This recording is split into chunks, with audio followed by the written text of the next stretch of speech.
So Konami are adding a new booster Gareth Bale on Monday, but many people don't know we actually already have a version of Gareth Bale in this game. Over the last couple of days, I've been using this version of Gareth Bale to help inform whether the new one coming on Monday is going to be worth spending your coins on or not. So first off, I only use this old version of Bale on right mid or right wing, whereas the new version can only play left mid and left wing. So there is going to be a bit of a difference there in how these guys will perform unless you put a position trainer on them. But as you're seeing now, this old version of Bale, his outside curlers were very effective. He very often hit the outside curler, whether it was shooting or whether it was passing. So even though the new one at the start anyway can only play on the left, I do think that outside curler will become very important to the card. But even with the outside curler being a good thing, I do think Gareth Bale is best on the right just because of how strong his left foot is when he cuts inside. Your opponent is always very worried that you're going to cut inside and shoot. And then you can go outside if that's not going to work, or then you can continue cutting inside and score goals from it.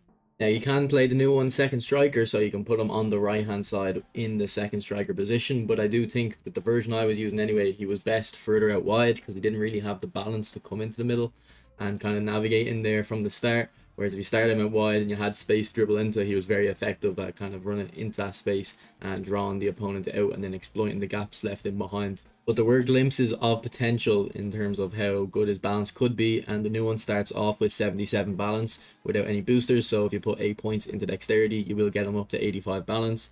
And that will be very effective, especially because Gareth Bale is quite tall, and tall players with good balance are very, very effective in this game. Just look at Ruud Gullit and Jude Bellingham, they're very good dribblers because they're very tall, and then once you give them the good balance, they become amazing. There were glimpses of him having pace on this version, but other times he would dribble by the opponent and then not be able to get away from him, and he would stay and get caught up with. But that won't be an issue with the card that's coming out on Monday, so I can see this guy being very effective and very reminiscent of Prime Bale, where he's picking up the ball, beating his man, and just no one can catch him after that.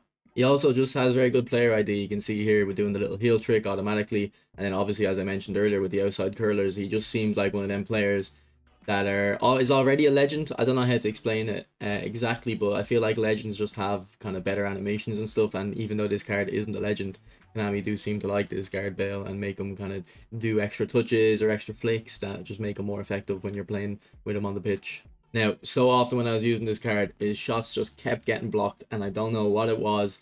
Was it me just kind of forcing to shoot shots with him? Probably, to be honest. I did want to score some nice kind of traditional Gareth Bale goals with him, but even the ones that weren't like traditional ones, he just kept getting blocked.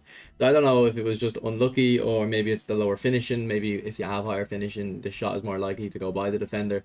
So I'm not entirely sure, but he didn't score as many goals as he probably should have, just because every time I was shooting, it was getting blocked. But because he has a reputation of such a strong left foot, if you're very good at super cancel, you can load up the shots and then super cancel in and dribble by your opponent that way.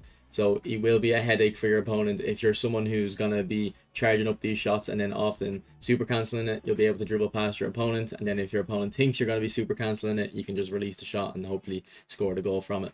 So at the moment, we know what positions he has and what other players are going to be in the pack. It's going to be Darren Fletcher and Thomas Rosicky. We know what positions he can play, but we don't know how many levels he's going to have, or if what his booster is going to be.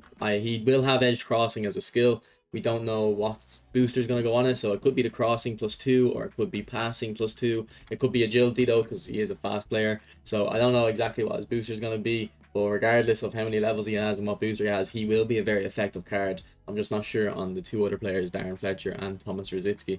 Now, one thing I didn't mention is he can play left back, which I think will be effective for two reasons. One, I've used players like Saka at left back who have bad defensive stats and they were fine because he was fast, so Gareth Bale is going to be fast too.